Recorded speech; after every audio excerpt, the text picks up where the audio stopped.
السلام علیکم، آپ دیکھ رہے ہیں تھر ٹی وی۔ آج میں آپ کو بتانے جاؤں گا کچھ حیرت انگیز واقعات۔ یہ سلسلہ شروع ہونے والا ہے، اس سے پہلے ہمارے چینل کو سبسکرائب کیجیے اور بیل بٹن آئیکن کو ضرور کلک کیجیے تاکہ ہمارے نئے ویڈیوز آپ تک پہنچ پائیں۔ آج میں ویسٹ انڈیز کے جزیرے بارباڈوس میں جو بے چین روحیں والا جو واقعہ ہوا تھا وہ آپ کو بتانے جا رہا ہوں۔ 24 اگست 1943 کا دن عجیب باتیں لے کر آیا۔ اس دن چند مشینریز اس جزیرے پر واقع ایک قبرستان میں الیگزینڈر راون کی قبر کھلوائی۔ ارون اس جزیرے پر فری میسن تحریک کا سرخیل تھا۔ جب اس کی قبر کھولی گئی تو ایک پنڈورا باکس کھل گیا۔ جس قبر میں ارون کو دفن کیا گیا تھا، اسی کے اندر ایک بغلی قبر میں جو موجود تہہ خانے کی حیثیت تھی، سر ایوان میک گریگر کو بھی دفنایا گیا تھا۔ ان کی تدفین 1841 میں عمل میں آئی۔ یہ دونوں قبریں ایک کوٹھڑی نما تہہ خانے میں تھیں۔ عیسائیوں کے قبرستان میں ایسی نایاب نئی قبریں نہیں تھیں۔ ان میں مردوں کو دفنانے کے بجائے تابوت میں سجا کر رکھ دیا جاتا تھا۔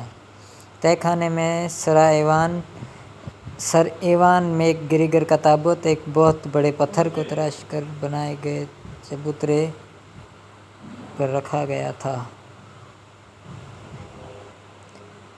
کوٹھڑی کی زمینی سطح سے اس چبوترے کی بلندی 4 فٹ سے زیادہ تھی۔ دونوں تابوتوں کو جس والٹ میں رکھا گیا تھا، اس تک لے جانے والے راستے کو اینٹوں سے چنا گیا تھا۔ جب مشینریز نے اس والٹ میں جانے کے لیے اینٹوں سے چنی ہوئی دیوار کو گرایا، تب اس بات پر شک کرنے کی کوئی گنجائش نہیں تھی کہ اس دیوار کو اشروں سے نہیں توڑا گیا، مگر سر ایوان کا تابوت اپنی جگہ سے کھسک کر اس دیوار سے آ لگا تھا، اور جب دیوار کو گرایا گیا تو تابوت ایک جھٹکے سے زمین پر آ رہا۔ تابوت سر کے بل کھڑا رہا۔ وہاں موجود کسی شخص کی سمجھ میں یہ بات نہ آ سکی کہ 600 پاؤنڈ وزن کے جس تابوت کو اٹھانے کے لیے کم از کم 8 مزدور درکار تھے، وہ اپنے والٹ میں ادھر سے ادھر کیسے ہو گیا۔ اور اس سے زیادہ حیرت کی بات یہ تھی کہ ارون کا تابوت کا سراغ ہی نہ ملا۔ ایک تابوت غائب تھا، دوسرا ملا تو بھی سر کے بل۔ اس پر ہنگامہ تو برپا ہونا ہی تھا۔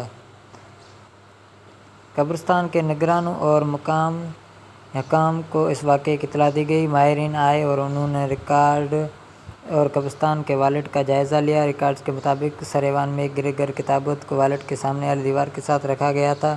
ایسے میں یہ حقیقت سب کو ورطۂ حیرت میں ڈالنے کے لیے کافی تھی کہ تابوت مخالف سمت کے ساتھ سر کے بل کھڑا تھا۔ قبر کھولنے پر مامور مزدوروں نے بھی اس بات کی تصدیق کی کہ وہاں کوئی اور نہیں آیا تھا، اور یوں بھی توڑی جانے والی دیوار صاف بتا رہی تھی کہ اسے اشروں پہلے بنایا گیا تھا۔ اس کی مہر بھی درست حالت میں تھی۔ اس کا واضح مطلب یہ تھا کہ اس قبر میں اس کے والٹ کو کسی نے ایک طویل عرصے ہاتھ نہیں لگایا۔ ظاہر ہے ان حقائق کی موجودگی میں یہ بات حیرت انگیز تھی کہ ایک تابوت اپنی جگہ سے بہت دور ملا تھا اور دوسرا غائب تھا۔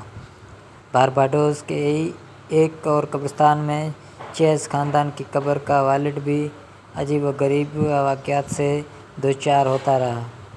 اس والٹ میں ایک بہت بڑا تابوت ٹامس چیز کا تھا، جسے بلا مالگا 8 افراد بڑی مشکل سے اٹھا پاتے تھے۔